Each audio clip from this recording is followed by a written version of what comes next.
Sejam muito bem-vindos a mais um episódio do Até Aí Ok. Eu vou contar pra vocês hoje a história da Roberta, mas se é minha, se é da sua amiga, vocês nunca vão saber, nem se os lugares ou nomes foram alterados ou não. Então vem comigo.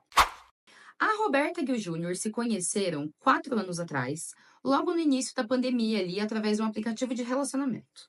Os dois estavam na faixa de 22, 23 anos e eles deram um match sinistro, um match nervoso. Eles se deram bem em todos os aspectos. Os dois tinham o mesmo objetivo de vida, os dois queriam filhos só perto dos 30, os dois eram muito ambiciosos, os dois moravam com os pais, nenhum deles queria casar na igreja ou fazer festão, só queria civil e pensava em gastar o dinheiro da festa de casamento numa viagem. Não julgo. Eles gostavam das mesmas comidas, do mesmo estilo musical. Sabe aquele relacionamento que quando começa, você fica empolgada demais e pensa que conheceu o amor da sua vida, tampa da sua panela? Que você fala, não é possível. Não é possível que a gente dê tão certo assim. Ele deve estar forçando, fingindo. Mas os dois eram muito sintonizados assim. Tanto a Roberta quanto o Júnior, eles estavam em home office e eles ficaram muito assustados na pandemia, né? Como a grande maioria das pessoas. Eles não saíam de casa, lavavam as compras, passavam álcool em tudo o tempo todo, não recebiam visitas. Aquelas coisas horríveis que a gente fazia lá atrás, né? Então, mais uma coisa que eles tinham em comum aí, os dois eram super cuidadosos. E aí, para se ver, o que eles fizeram para não fazer um negócio clandestino e se colocar em risco? Eles fizeram uma quarentena ali de uns 15 dias. E a mãe da Roberta deixou que eles se conhecessem ali na casa dela, porque era um lugar seguro para os dois. Então lá foi o Júnior, né? E os dois se deram super bem na conversa, no toque, no jeito. E de cara ele já conheceu a família da Roberta e todo mundo se gostou. Coitado do Júnior ter que conhecer a família inteira no primeiro encontro. E assim, né, os dias foram passando e logo os dois engataram num relacionamento sério. E por 2 anos, o relacionamento deu muito certo. Foi perfeito. Foi de filme, de novela. A convivência dos dois era ótima, ainda que a gente saiba que não existe relacionamento perfeito.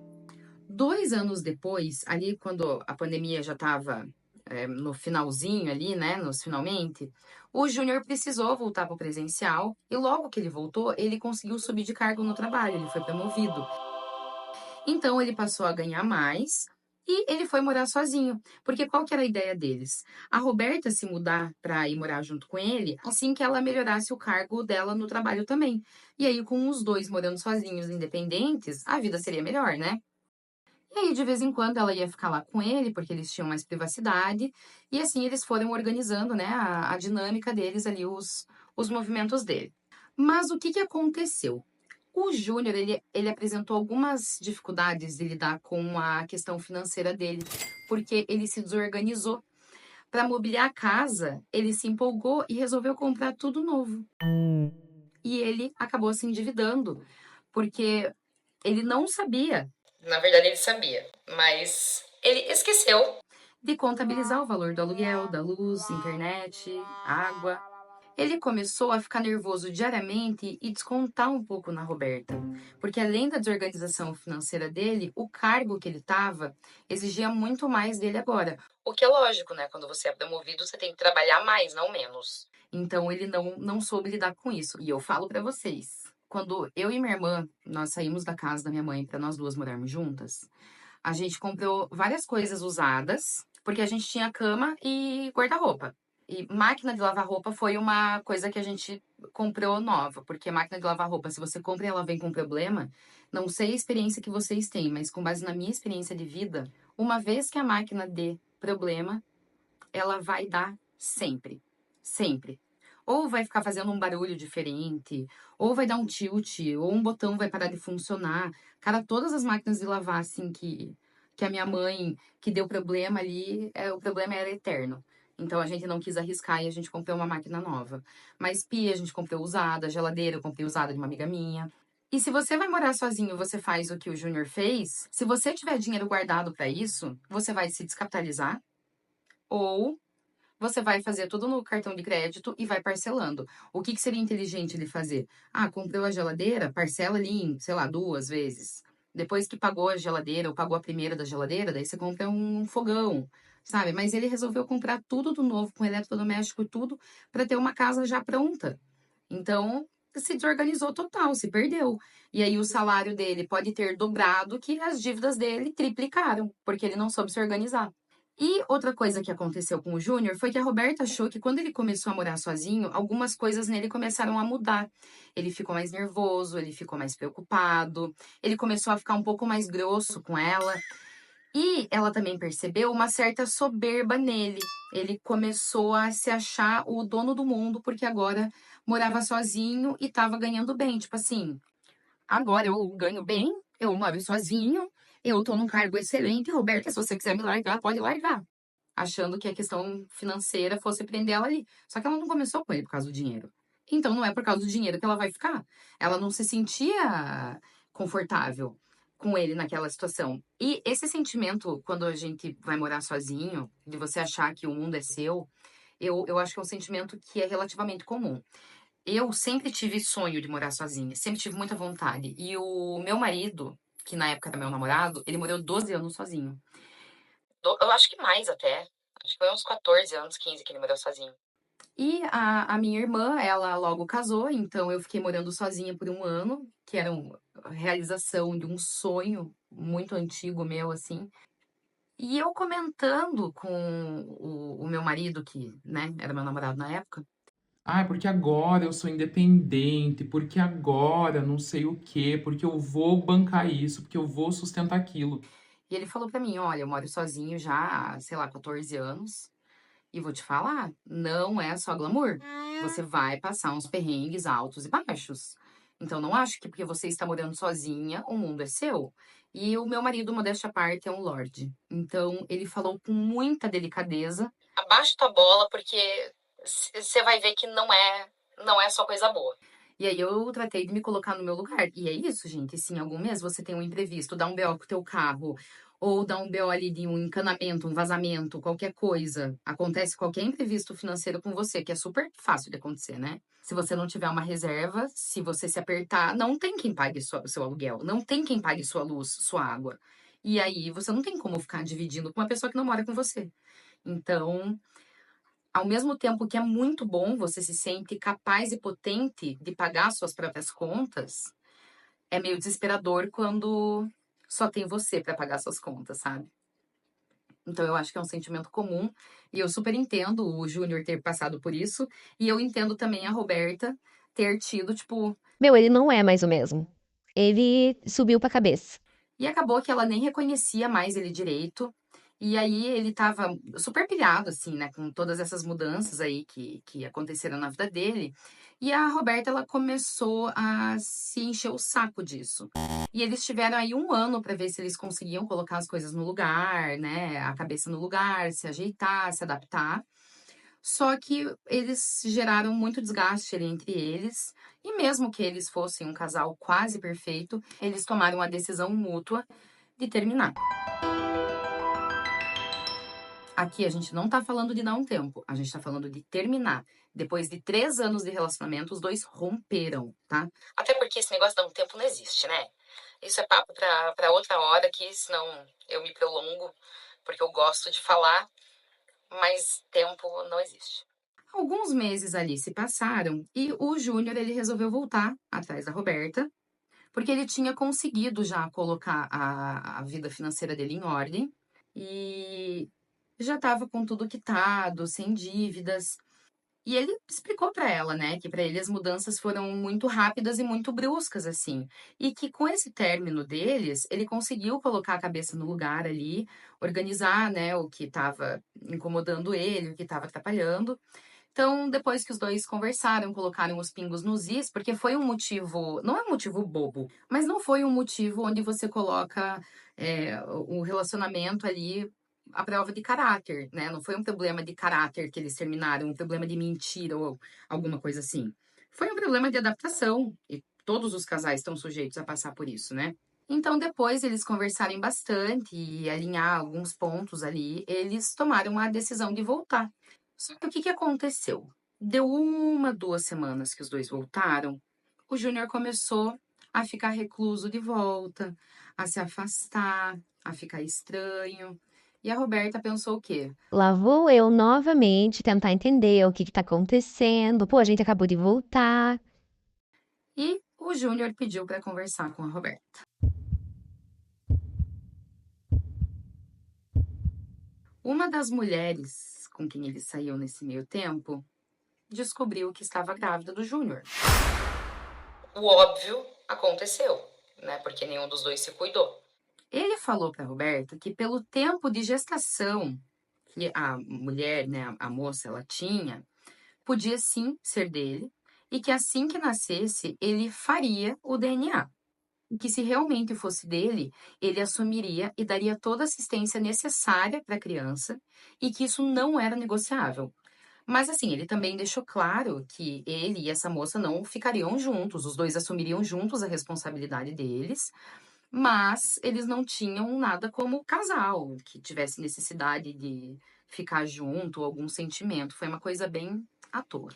Então, o que que ele deixou bem claro para Roberta? Que se o filho fosse dele, ele assumiria e que a Roberta teria que aceitar essa criança. Porque entre ela e o filho, ele optaria pelo filho, que é sangue dele. Ao mesmo tempo, ele deixou a Roberta muito à vontade para tomar a decisão que ela achasse mais prudente. Mas se ela tomasse a decisão de ficar, ela teria que ficar nas condições que ele impôs. Porque ele falou: eu não quero que você saia da minha vida. Por mim, a gente continua junto porque eu te amo. Mas eu não posso definir isso por você. É uma decisão que cabe a você. E eu acho que o Júnior tá certo. Eu acho que ele tá certo. A Roberta, ela perdeu o chão, falou pra ele que ela não sabia o que fazer. E de novo, os dois terminaram. Só que eles ficaram conversando. E assim foi passando a gestação toda. O bebezinho já tá quase pra nascer, falta pouco tempo. E a Roberta ainda não tomou a decisão dela. O Júnior falou pra ela que ele tá se sentindo em banho-maria. Tipo assim, ó, parece que ela vai esperar a sensação que ele tá. A Roberta não sabe dizer se ele tá certo ou não. Mas ela falou que nesse momento ela não quer tomar nenhuma decisão porque ela não sabe o que fazer. E o que que ele falou? Que a sensação que ele tem é que ela tá esperando sair o DNA. Que daí, se o filho for dele, ela foge, mas se o filho não for, daí ela fica. E isso pra ele é uma coisa que tá incomodando, porque se os dois querem ficar juntos e os dois se amam, então ela quer ficar com ele independente da criança ou não. Então, se ela tá conversando é porque ama ele. Se ela ama ele, por que não aceitar o que aconteceu? Os dois sabem que isso só aconteceu porque teve uma brecha no relacionamento. E que se essa brecha não tivesse sido aberta, isso não estaria acontecendo. A Roberta, ela também tá com um sentimento de traição por ele ter se envolvido com outras mulheres no término deles. Eu discordo, eu acho que os dois estavam terminados, eles não estavam dando um tempo, eles estavam terminados. Então eu não acho que tenha sido traição, não acho de jeito nenhum. Ela não contou pra ele se ela fez alguma coisa no término, também não entrei com ela nesse assunto, né, nesse mérito, porque acho que isso não importa. E também não importa se ele se envolveu com mais de uma mulher. Eu acho que, né, os dois estavam terminados, os dois estavam livres para fazer o que eles queriam. O problema é deles se houve essa brecha. E também o problema é deles se os dois resolveram voltar. Você tem que voltar sabendo que talvez não tenha ficado ali de braço cruzado esperando. E vou falar a mesma coisa que eu falei pra Roberta. Eu não conseguiria. Eu não conseguiria. Se eu não puder agregar a ponto de amar essa criança e aceitar essa criança como uma extensão do meu namorado, do meu marido, eu acho que não dá. Você conhecer o cara já tendo filho é uma coisa, mas ele engravidar uma outra mulher, eu acho que assim, agora você tem um vínculo eterno com uma mulher que é uma estranha por completo, tanto na tua vida quanto na dele. Entendeu? Vai ter o filho ali em comum, mas vocês nunca vão se conhecer para saber como que um é, como que o outro é. Eles não conhecem o caráter dela, não conhecem o modo como ela vai criar essa criança, o modo como ela pensa, o modo como ela vive. Então eu acho que, por mais que eu amasse, olha o tanto de gente que existe aí no mundo. Eu não ficaria, não. Eu não ficaria. Eu não ficaria porque, além de tudo, eu tenho uma obsessão na maternidade, assim. Eu não tenho filhos, mas quero muito. E como eu falei, eu acho que se você conhece uma pessoa que já tem filhos, é uma escolha tua. iniciar um relacionamento com essa pessoa. E eu acho que até aí tá tudo ok, entendeu? Eu acho que é uma decisão que cabe a cada um. Eu não me importaria se o meu marido hoje, se quando a gente se conheceu ele tivesse um filho. Isso é uma coisa que pra mim não pesaria. Mas num término nosso ele engravidou uma estranha. Se fosse conhecida, pior ainda, né? Mas vocês entendem o que eu quero dizer. Eu não conseguiria lidar, eu não conseguiria encarar. Não conseguiria. Porque toda vez que eu olhasse pra criança, que não tem culpa de nada, eu ia lembrar do atrito que a gente teve, do nosso término, e eu ia lembrar que ele se envolveu com outras mulheres, e eu acho que isso tiraria muito o meu brilho, assim. Mas eu acho que se você opta por ficar, tem que ter muita maturidade, tem que ter muita terapia, e você entender que a criança não tem culpa disso, entendeu? Eu não conseguiria pelo modo como a minha cabeça funciona. Eu ficaria muito pilhada, me conheço. Mas eu acho que se você quiser, né, arriscar e tentar, só que se você fizer isso, tem que fazer para tratar bem a criança. Não dá para fazer isso tratando a criança mal ou então impedindo, porque eu acho que a posição dele, ele aqui parabéns pelo mínimo para ele, né? Ele tá fazendo a obrigação, que é assumir uma criança, que ele fez, se for dele mesmo, assumir uma criança e atender as necessidades da criança e priorizar a criança. Certeza, é isso. Ele mostra pra gente que caráter ele tem. Então agora é uma decisão que cabe a Roberta. A minha opinião é que não, eu não conseguiria. Mas aqui eu falo com base nas minhas experiências. Eu não conseguiria. Mas conheço pessoas que conseguiram e que vivem super bem, super felizes. Mas eu não acho que a Roberta, tão nova, que agora tá com o quê? 26 anos, não acho que ela tão nova precise passar por uma situação dessa. Ah, ele é um cara muito bom, ele tá assumindo o filho. Parabéns pra ele pelo mínimo. Mas eu entendo que isso, nos dias de hoje, isso é uma qualidade. Então, existem outros caras com qualidade por aí, existem outros caras com caráter por aí, né? Eu sei que falar é muito fácil, mas na prática é um pouco complicado. Só que por mais difícil que seja você achar um cara que você tenha um match tão nervoso, igual você teve, Roberta, com o Júnior, eu garanto pra você que é pior ainda você ter que adaptar a sua vida pra chegada de uma criança que é uma estranha pra você, que é fruto de um término de vocês com um indivíduo que você não conhece. E eu também acho que se houver a menor dúvida se conseguiria ou não, igual é o caso que a Roberta tá, se você tem dúvida, é não, porque o sim ele é muito claro. Então, se você vai ficar com o Júnior, voltar, né, com o Júnior, reatar com ele, pra você ficar colocando empecilho, ah, não, porque a gente tem que sair esse final de semana, ah, mas a criança tem que ficar aqui, ah, é porque, meu Deus, não, é filho dele, é prioridade dele. Eu acho que aí não cabe se meter. Então, acho que se for pra ficar junto, tem que ser pra agregar nessa adaptação, que vai ser uma adaptação pra ele também. Vai ser uma adaptação pra todo mundo, né? Pra moça que tá grávida, pro bebezinho e pra ele. Então, esse é o meu palpite. Eu, Paula, não conseguiria. E é isso, acho que é a escolha de cada um. Enquanto a gente tiver o poder de escolher as coisas sobre a nossa vida, tá ótimo. Então, Roberta, pense com muito carinho e lembre-se dessa frase. O sim é muito claro. Ele é muito óbvio. Então, com essa reflexão, eu me despeço de vocês. Mandem a sua história até aí, ok.podcast@gmail.com. Me sigam no Instagram, @ateaiok.podcast. E até o próximo episódio. Tchau, tchau!